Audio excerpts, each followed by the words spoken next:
महाराष्ट्र में एक मुलाकात के दौरान देवेंद्र फडणवीस ने राजधर्म की बात की है और दूसरी तरफ आरएसएस का भी बयान आया है कि इस वक्त औरंगजेब की कब्र ये कोई संयुक्तिक मुद्दा नहीं है। क्या शिवसेना की राय क्या है, शिवसेना क्या चाहती है, क्या शिवसेना ने भी औरंगजेब का मुद्दा छोड़ दिया है, जान लेते हैं। हमारे साथ आक्रामक विधायक संजय गायकवाड़। हम आक्रामक इसके लिए कहते हैं क्योंकि ये इनका बयान हमेशा आक्रामक रहता है। संजय जी, आपका स्वागत है एबीपी न्यूज़ में। Thank you. क्या आपने भी औरंगजेब की कब्र का मुद्दा छोड़ दिया? देखो, औरंगजेब की कब्र का विषय महाराष्ट्र के शिव प्रेमी और शिव भक्त का है। वो शासन का विषय होगा या आरएसएस का होगा, उससे कोई लेन देन नहीं है। ये हमारे महाराष्ट्र के भूमिपुत्रों की, शिव भक्तों की, शिव प्रेमी की सबकी भावना है। इसलिए किसी के लिए ये मुद्दा खत्म होगा, लेकिन शिव भक्त और शिव प्रेमी के लिए ये मुद्दा खत्म नहीं होगा। आरएसएस के बयान के साथ सहमत हो? बिल्कुल नहीं, बिल्कुल सहमत नहीं। मैं ना सरकार की भूमिका से सहमत हूँ, ना आरएसएस की भूमिका से सहमत हूँ।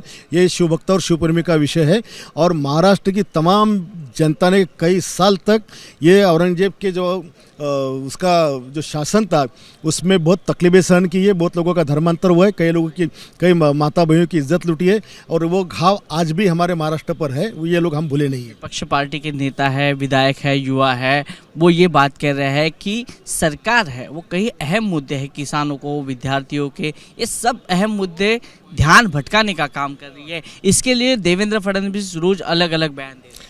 देखो, मेरे ख्याल से इस सत्र में जो कामकाज चल रहा है और पिछले सत्र में चला, इतना कामकाज कभी भी महाराष्ट्र के इतिहास में चला नहीं है।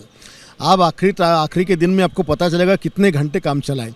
ये मुद्दा बाहर चला, इसका मतलब कि बाकी कामों पर चर्चा हो नहीं रही है, न्याय मिलने, ऐसा नहीं है। विपक्ष क्यों लगातार?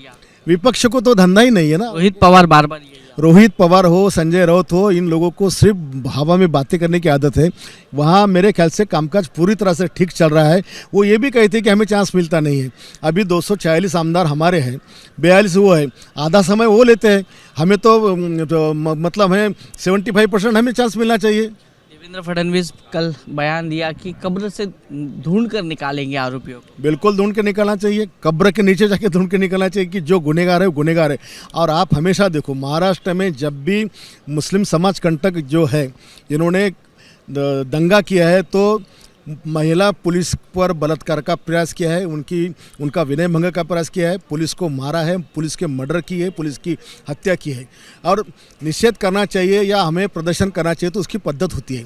कोई महिला पुलिस कर्मचारी के अब्रू पे हाथ उसके कपड़े निकालने का प्रयास करते, इसलिए तो उनको कब्र से निकालना ही पड़ेगा। दूसरी बात यह है कि नासिक में भी हिंसा हो रही है, 2 लोगों की मौत हो गई है, हत्या हो गई है। जिस प्रकार से महाराष्ट्र में जो गुनहगारी का रेट है वो बढ़ते जा रहा है, नासिक की हत्या के बारे में नहीं, कल ही सभी ये रेट के बारे में मुख्यमंत्री महोदय ने विधानसभा में निवेदन किया है कि गए 5-7-10 साल में जितना क्राइम पहले था उससे करीबन 50% से कम क्राइम अभी हो रहा है।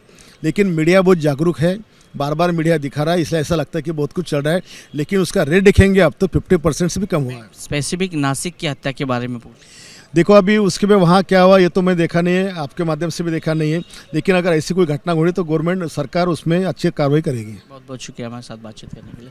कैमरा पर्सन योगेंद्र गुप्ता के साथ वैभव परब, ABP news, Mumbai. For exclusive and insightful videos, subscribe to our new channel ABP Live Premium.